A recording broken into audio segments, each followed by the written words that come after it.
Hey folks, it's Marvin Cash, the host of The Articulate Fly, and we're back with another Southwest Virginia fishing report with Matt Reilly of Matt Reilly Fly Fishing. How's it going, Matt?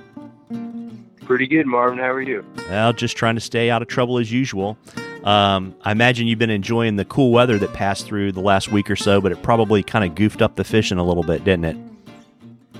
Yeah, it had some of these days it felt nice. I mean, I think it was last Tuesday, like Monday night, we had a big cold front come through, and Tuesday it felt like October outside, which was, it's a good break from the summer heat. But that particular day, we lost like 10 to 12 degrees of water temperature, and it just kind of made things a little funky. And anytime that happens, it does, mess with the fishing a little bit, but you just kind of have to react to it and try to optimize your game plan and make things happen.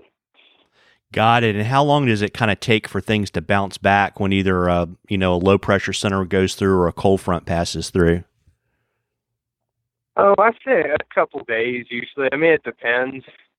Sometimes they stick around a little longer. That one in particular blew through pretty quickly. I'm trying to think. The days kind of been running together here the last couple weeks, but Tuesday was the first like real chilly day, but I mean by the end of the week it was back, in the high 80s, low 90s, which is kind of hot for us in the mountains down here. So that one in particular was pretty quick, pretty sharp. Sometimes you get several days of that, but generally by the time it's over, 2-3 days afterwards, it gets back to pretty good. And I think it just gets better every day after that cold front has passed through and things kind of shape back up into, seasonal temps and weather patterns. Got it. And so is the adjustment you make to either start later or to start at the same time and kind of fish subsurface and wait for them to start looking up again, or how do you kind of handle that? Yeah. It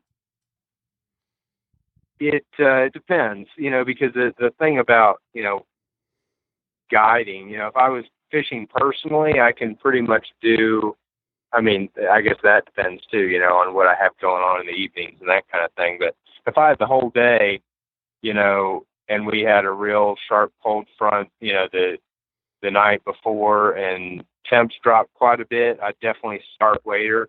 Kind of like fishing in the wintertime, it doesn't make any sense to get out there at 6 in the morning. You want to let the sun get up, warm the water up a little bit. Theoretically, the fish will be a little more active the warmer the water gets. And so, but rarely can you do that with clients because most of them either, need to drive home that night or whatever.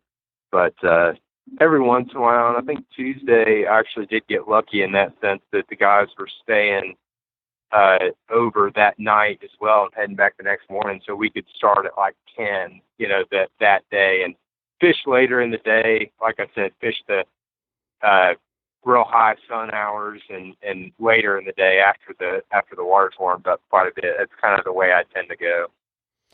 Got it. And how's the bug activities? Are we done with cicadas, or cicadas still kind of working? We got, I'm sure, damselflies and dragonflies. What are you seeing out on the water? But yeah, the damselflies and dragonflies are around pretty much all summer. I mean, starting in like mid-May, early May. At least that's when I tend to start seeing them in numbers, and they, just like any terrestrial insect, you see it trout fishing too. If you're going to go fish hoppers on a meadow stream, there's not as much activity at 7 or 8 in the morning. It's usually, noon or 1 o'clock in the afternoon that they really get going.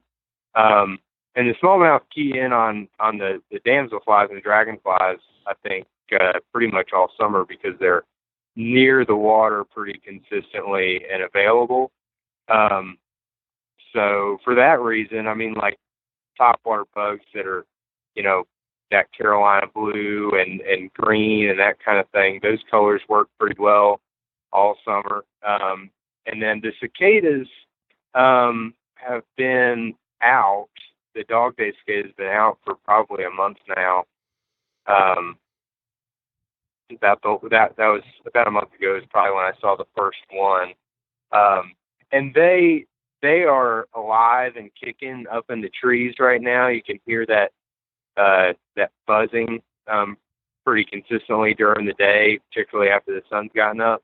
But they randomly end up in the water when they're healthy right now. But the big, summertime topwater cicada pattern is later in the summer,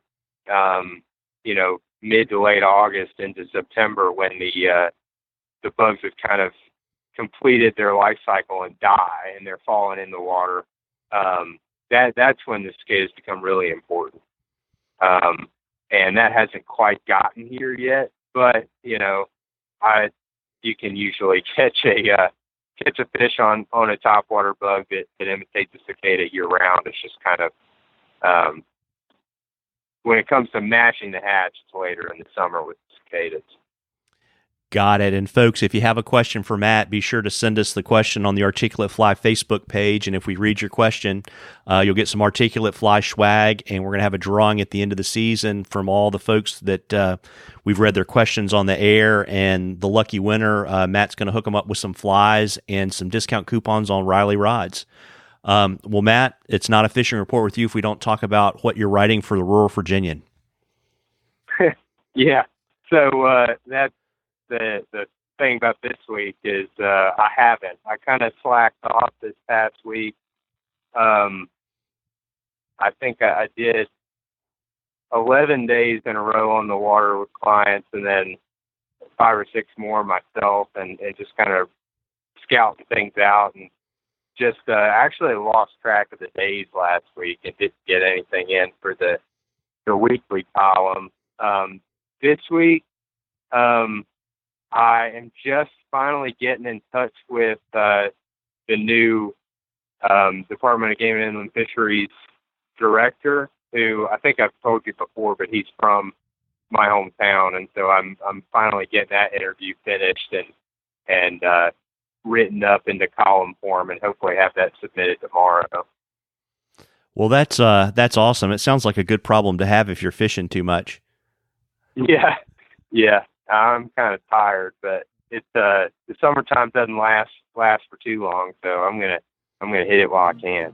Absolutely. And before I let you go, why don't you let folks know where they can find you so they can book you for a day on the water? Yeah, absolutely. It's the website's MattReillyFlyFishing.com, and my phone number and email and all that's on there. So feel free to send me a email or text or shoot me a phone call anytime. Be happy to hear from you. Awesome. Thanks so much, Matt. Folks, get out there and catch a few. Tight lines, everybody. Tight lines, Matt. All right. Thanks, Marvin. You too.